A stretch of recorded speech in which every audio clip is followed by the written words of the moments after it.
And we'll go ahead and get started. In the spirit of healing and education, we acknowledge the 48 tribes with historic ties to the state of Colorado. These tribes are our partners. We consult with them when we plan exhibits, collect, preserve, and interpret artifacts, do archaeological work, and create educational programs. And we recognize these people as the original inhabitants of this land. And it is just my honor and privilege to introduce Todd McMahon, who is celebrating 29 years working for History Colorado. So lots of love and props to you, Todd, for that tenure. And he is going to be talking to us a little bit today about state-approved museums and curatorial repositories. So with that, I'm going to turn it over to you, Todd. And if anybody has questions, I can help manage the chat or leave those at the end for you to answer, if that's okay. That sounds perfect. Thank you, Marissa. I really appreciate it. I appreciate everybody here joining me. And yes, I've been here for a long time and seen a lot of changes, but always great people that work here. So I'm here at the Emory Archaeology Lab. So I'm going to give you a presentation on the program that I manage, which is called the State Approved Museums and Curatorial Repositories. And then hopefully at the end, we'll have time to answer any questions that you have. And feel free if you want to put them in chats, and we can go back to reviewing them at the end. So with that, I'm going to go ahead and start a presentation here. Right. And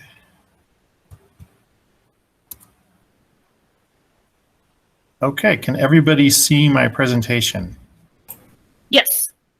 Okay, perfect. All right. Well, again, thank you all for joining us. I'm going to be talking about the State Approved Museums and Curatorial Repositories program here at History Colorado, which is managed here at the State Historic Preservation Office as part of the Office of the State Archaeologist.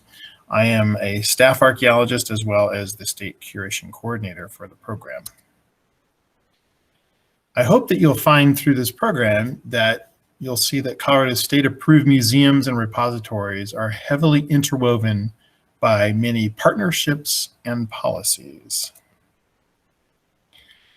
But before we begin, just kind of, probably many of you may be kind of wondering or have wondered, archaeology is done all across Colorado. We're a very active place in terms of having a lot of archaeology done. And maybe some of you might be wondering, you know, we do a lot of excavations as well as collections off surface sites, as well as do analysis of artifacts. Many of you might be wondering, where do all the artifacts go?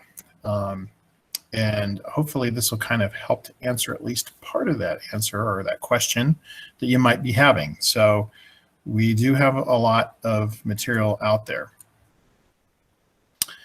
So I'm going to start with the basics here with our laws, our revised statutes. This all started in 1967 with the passage of the Historical, Prehistorical, and Archaeological Resource Act, which was then amended in 1973. And in that particular piece of legislation, which falls within the heading of the State Historical Society, we're under, the whole Historical Society is under CRS 2480. 201 is when we actually start talking about the History Colorado as we know it today. And then 401 is when we talk about all the archaeological and paleontological resources in the state. So our legislators actually declared that the state holds title to all of those materials that are found on state of Colorado lands that are owned by the state or any county, city, or county, city, town, district, or other political subdivision of the state. So that is a very broad statement. As such, we have one of the most robust laws in the country in terms of that sort of jurisdiction. And so we have a lot of materials that do need to be housed correctly. The legislation calls for those to be housed within a reputable museum or on site. And we'll talk more about that in a moment. And then the other part that we also are guided by is our own rules and procedures, which is 8 CCR 1504-7, and specifically Section 9, which is the program that we're going to be talking about. So just to give you that background. And also to kind of also let you know that curation and collections also sort of interfaces at a federal level too when we talk about just what is preservation, what's historic preservation. And actually the National Historic Preservation Act actually defines preservation as including curation. So just to let you know that. And also we have a lot of historic resources, historic properties, and districts that are on the National Register or eligible. And any of those artifacts that are found, including the records that are associated with that, are kind of all grouped together as, labeled or defined as historic properties or historic resources. So that's something to keep in mind as well. So Colorado is a bit unique in that we have a very dispersed network of repositories. The State Historical Society, or History Colorado, is the designated trustee for the state. But over the years, all of our archaeological collections and fossil collections have been dispersed. That's a bit unique as far as our other neighboring states are concerned. Most of them have just designated single institutions that do have all the materials. But over the years, we've had this more dispersed network which is developed. Most states have a repository, about 72%, and about 28% have this kind of more dispersed network arrangement, and we fall within that category. And we'll talk more a little bit about one in particular in Texas as we go through this. Also, just to let you know that we are, always trying to address the curation crisis, I guess you might say, in Colorado, and we've have a pretty good network of help in that regard. This, just to kind of give you some background history on the curation crisis, things were dispersed primarily to a couple institutions prior to around the year 2003. Those materials were headed mostly towards what we call the Canyons of the Ancients National Monument now, as well as the University of Colorado at Boulder. And the University of Colorado at Boulder at that time said, no, we're not taking any more archaeological collections. And that became a real crisis issue for collections that were found on state or any subdivision of state land, non-federal land.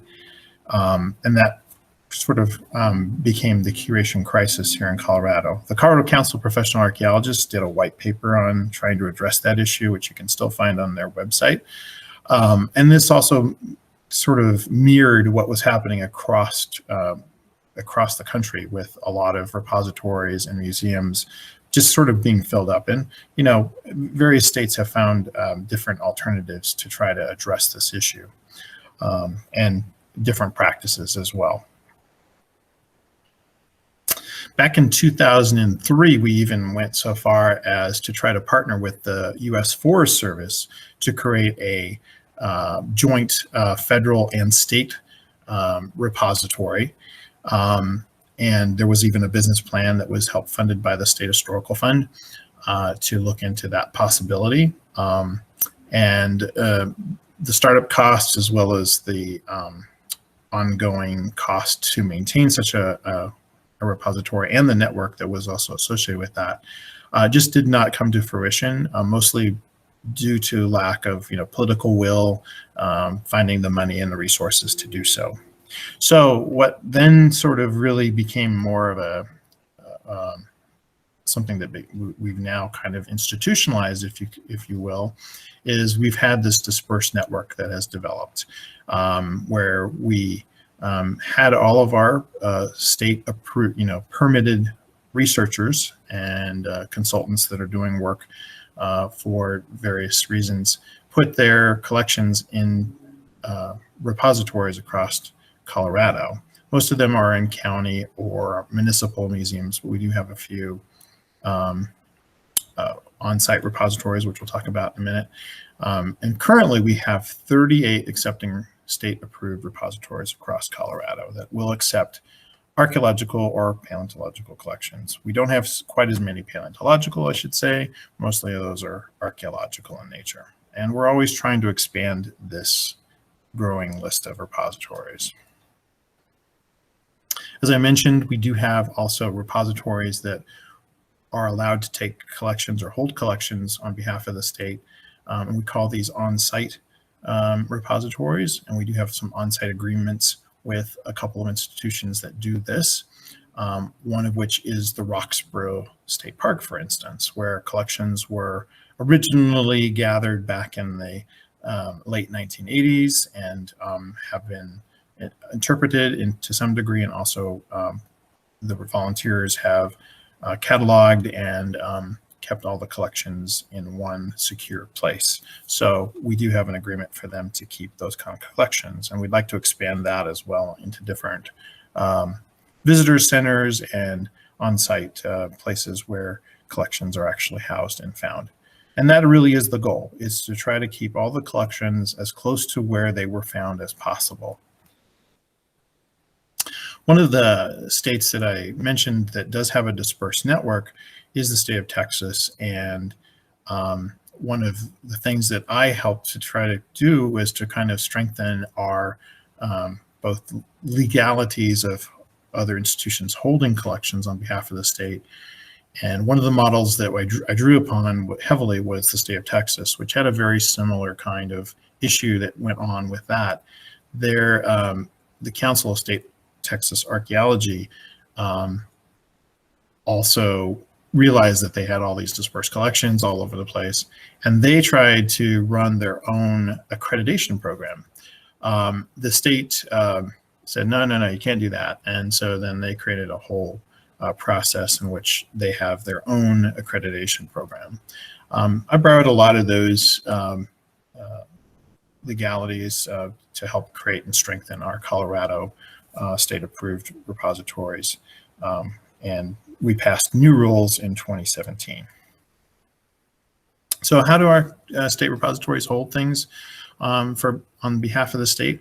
Well, they're actually considered trusts. They're considered trustees.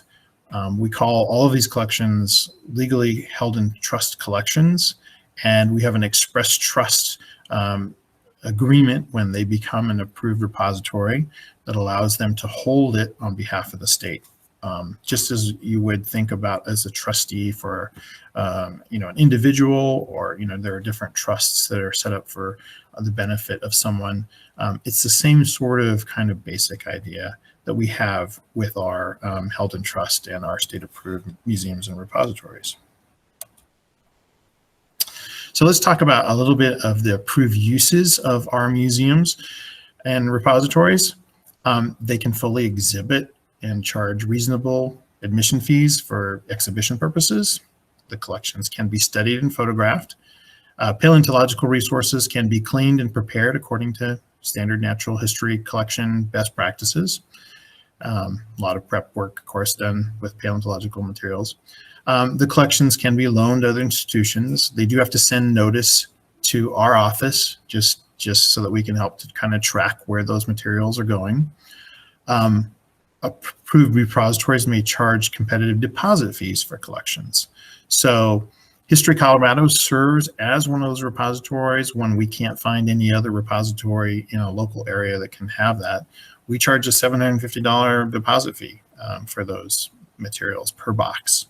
And other institutions likewise will have fees, between $200 and even $1,000 per cubic box of material. Approved repositories may also charge them an administrative processing fee for curation or intent to curate agreements. So all of our state-approved researchers that need a permit to do work on state of Colorado or any subdivision of state land has to have a curation agreement if they're doing any kind of collections. And so each of our repositories issues a curation agreement. They can charge an administrative fee to those permittees if they wish. So those are some of those requirements. The responsibilities of the repositories are that they must be open to the public, free for study for students and researchers.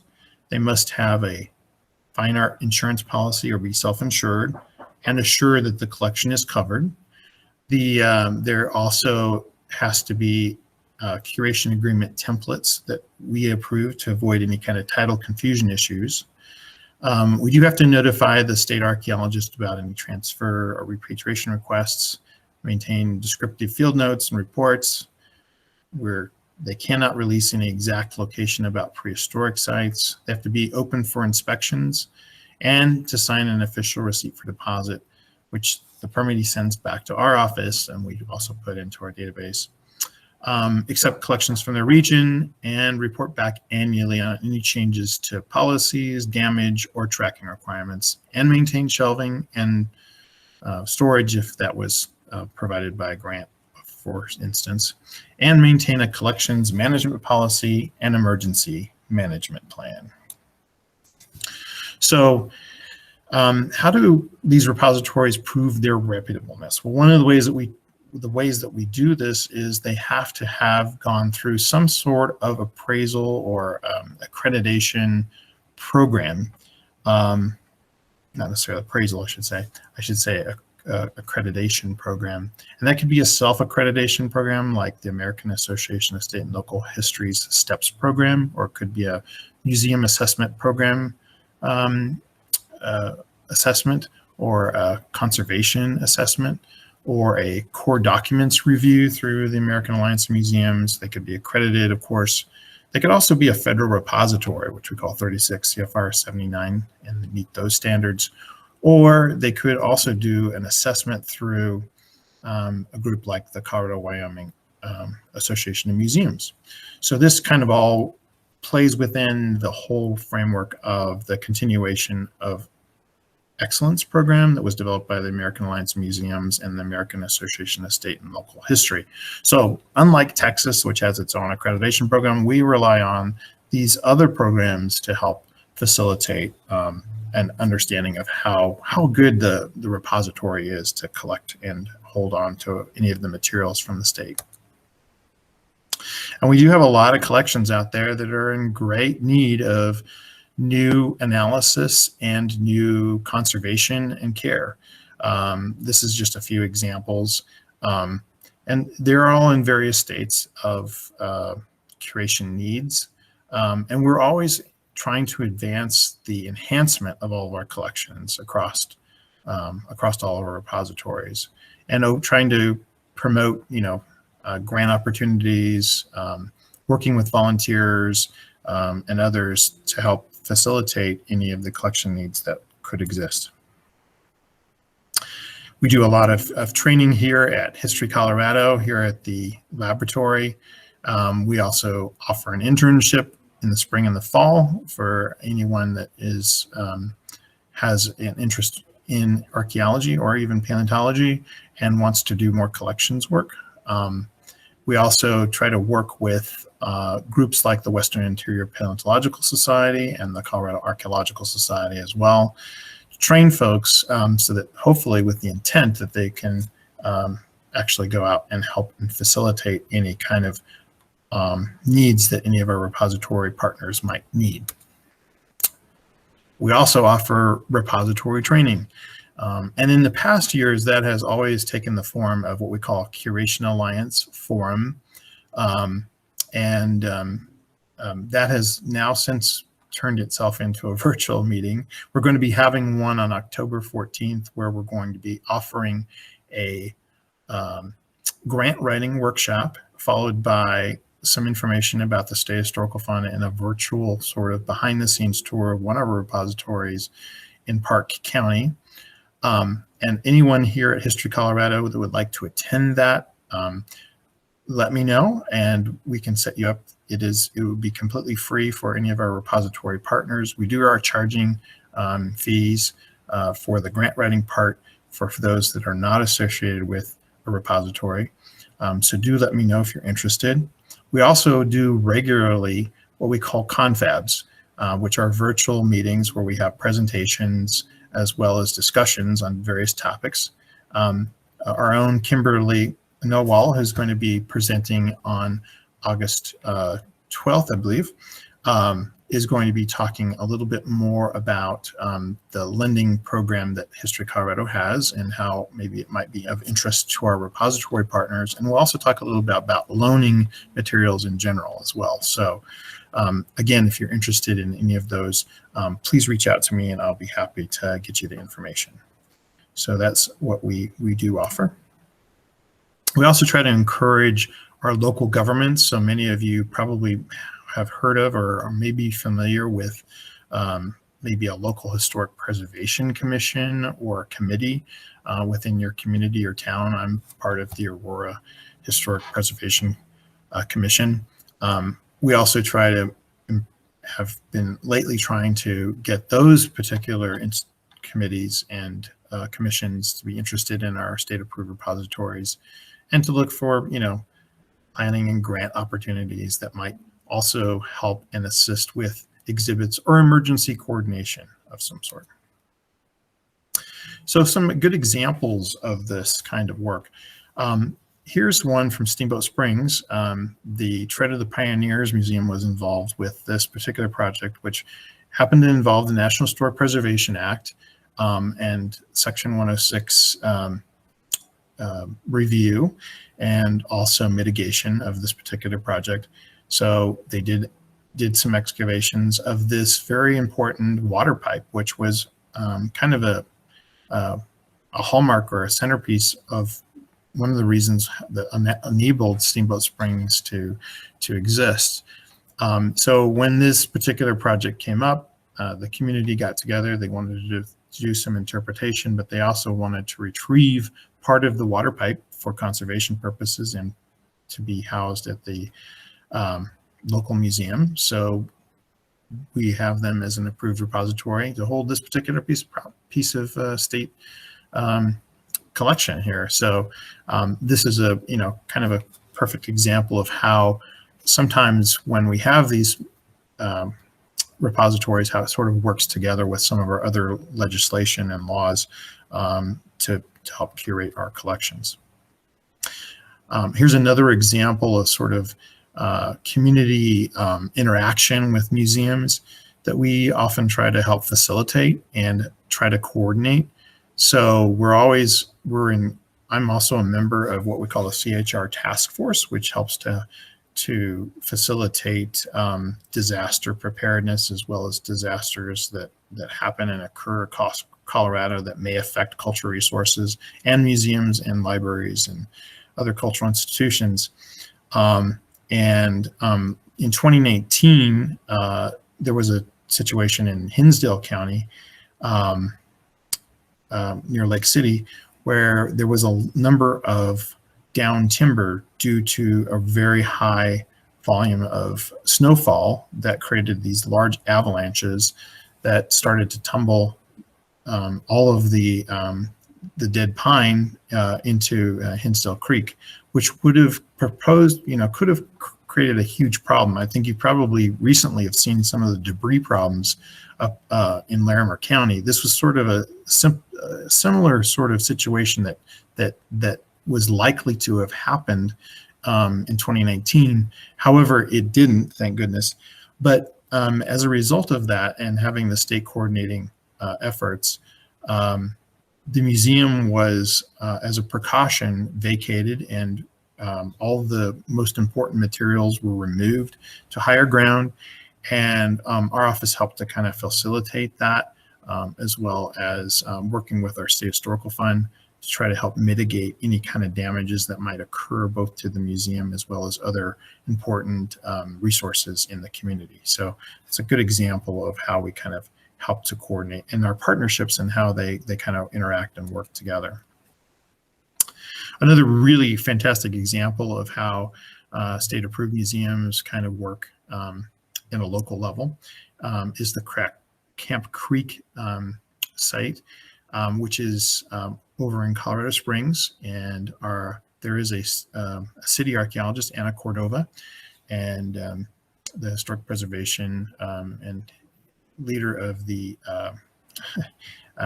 Colorado Springs Pioneer Museum worked on this project, of course, with this happened to be also a Section 106 project in which they were going to be doing some work on City of Colorado Springs property. This was a federal project for FEMA, but they uncovered what was the remains of General William Palmer's refuge, basically his trash dump of materials from that excavations, which gave a whole new insight into General William Palmer and his and what was going on in that household.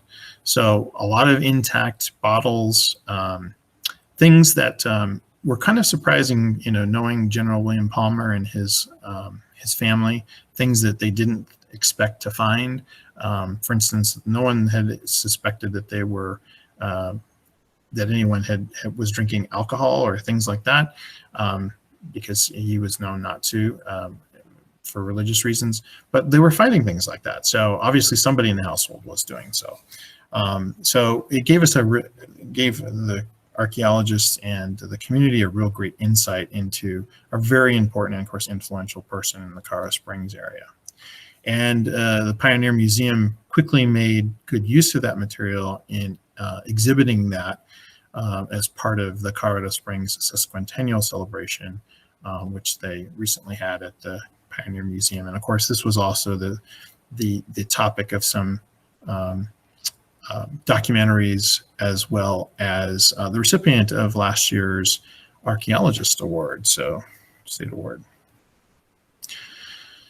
So the real goal, I think, and I think that particular example illustrates it well, is to look at these kind of collections and to make good use of them at the local level. And also to look at these other older collections that we have, and also to emphasize to new and upcoming researchers, as well as researchers that are interested in this material, to re-examine what we do have already collected, and also to exhibit that in temporary exhibits or in other ways, to make good use of all this material that we have housed. So, this all kind of relates to, why do we collect this material? Why is it important? And the goal of the program, or one of the main goals, is to educate the public about why it is important to hold these collections, and then to, again, encourage more research, more programming, and temporary exhibits related to those. And there's also a real, economic benefit to this as well. Coming out soon will be an economic benefit study. It's called Archaeology for a Changing Colorado, that was funded by the State Historical Fund in cooperation with Crow Canyon and others, where it really shows that this all relates to kind of heritage tourism. I know when I'm ever visiting a place or a community, and I have the time and want to really kind of delve deep into the history, I'll go visit a local museum and find out what the full history is. So this kind of all relates to that, and how much dollars that are brought in to a community, and that heritage tourists tend to stay longer and spend more money if they can. So this is all kind of related to all of that as well. And archaeological sites and museums, in particular museums, are really a highlight of that. Also, many of you may be wondering, how do we track all this stuff? We actually have our own Argus system. It's a little bit different than the museum side, because it's mostly, of course, geared towards historic and prehistoric sites. But we are tracking any kind of inventories that we have with those collections, and then tying it into our existing site database on our side of our Argus. So we have all those inventories that are connected, as well as it referenced as much as we can on the database side. We also offer a number of program tools and guidance materials, which you can find on our website. I also publish a newsletter called Curation Notes, and if any of you that are watching today or listening would like to be a part of that, just let me know and I'll sign you up and you can get more information. And I do encourage you to come and take a look at our website, which is State Approved Museums and Curatorial Repositories after historycolorado.org. And don't forget all the little hyphens in between. I do encourage you to take a look. There's a lot of information that we have there. So I hope that you can see that Colorado State Approved Museums and Repositories are heavily interwoven by many partnerships and policies.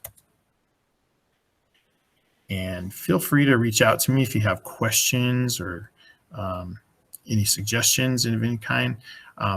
Those are my contact information, work cell, and email hc_statecuration@state.co.us. And with that, I am going to stop sharing here.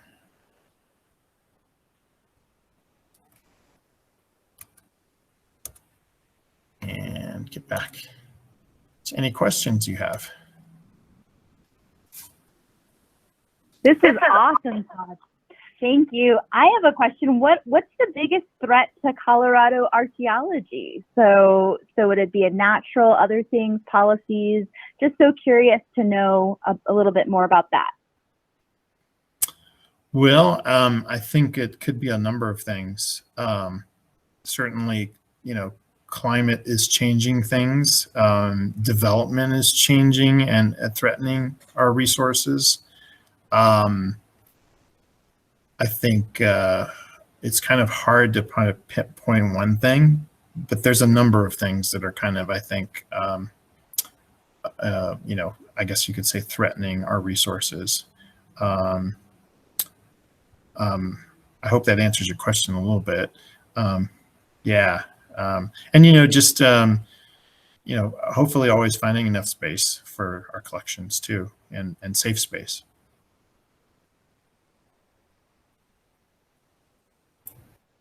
This seems like it requires a lot of management and moving pieces for all these different repositories and collections held in trust.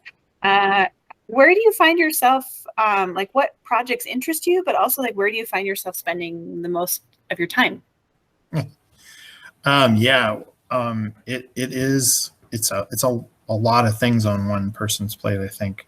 And I kind of feel like, although I'm not really trained as like a registrar and a collections person, I'm kind of like all those things and an administrator. So it's kind of hard to juggle it all sometimes. But I have an interest in just trying to, first of all, to talk to these communities and to inform them about how these collections can really be a benefit to their state and to their own local communities.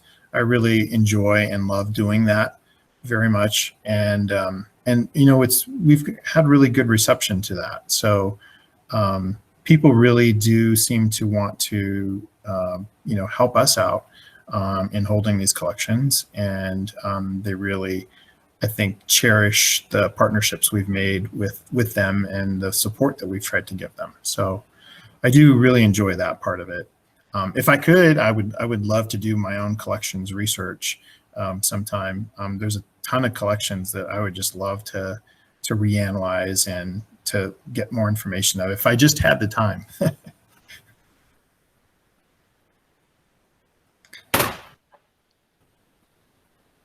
Any other questions?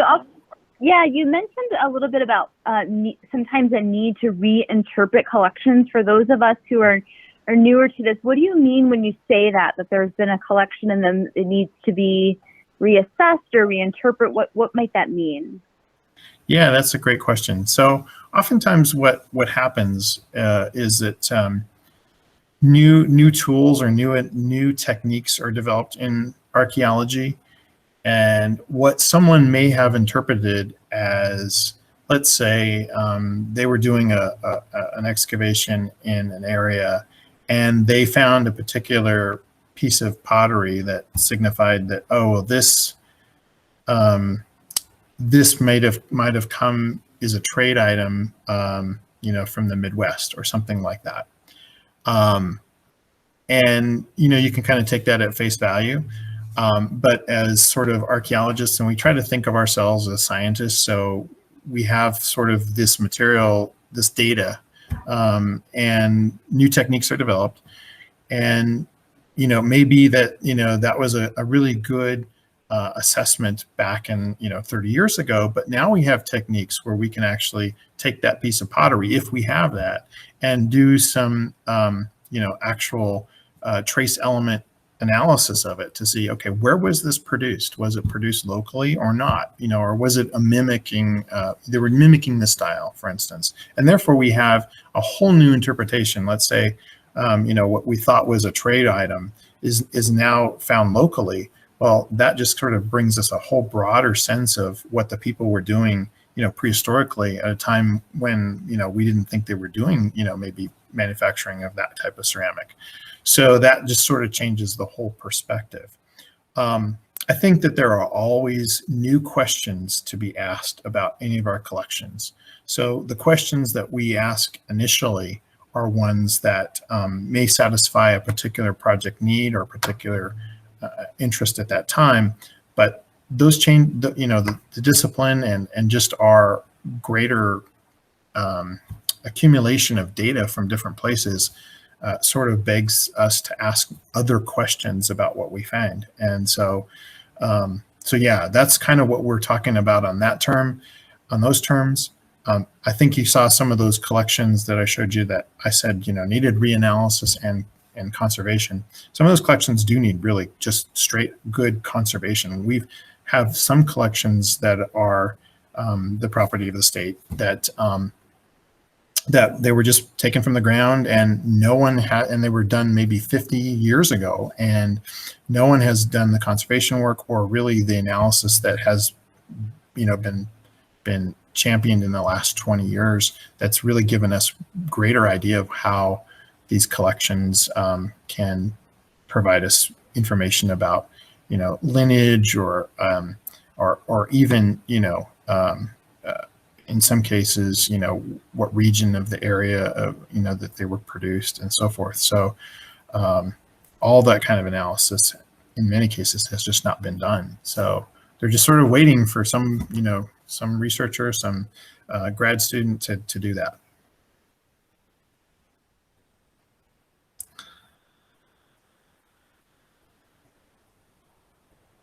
Any other questions? And we really you know, cherish all of you and, you know, your expertise and working with the museum staff to, you know, help us and help all of our partners as well. You know, I think it's a really nice. I feel really privileged because I work, you know, in the preservation office, but I also work a lot with you guys in the collections department and other departments. And I think that's a great thing. So I really feel fortunate. And lots of props to you, Todd, for all the volunteers, interns, fellows, work study folks that you are overseeing and connecting those learning opportunities with these resources. It's really meaningful and just a really great way to bring a need together. So I appreciate all that you do with all those folks. Well, thank you. Well, great. Feel free to reach out to me anytime. So appreciate it. And you've got Kimberly's going to help us get the word out about these amazing resources. So thanks, Kimberly, and let us know if there's anything else we can do. I appreciate that very much. Thank you.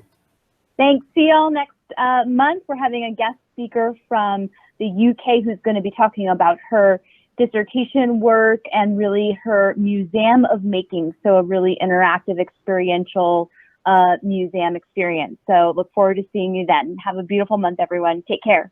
Bye.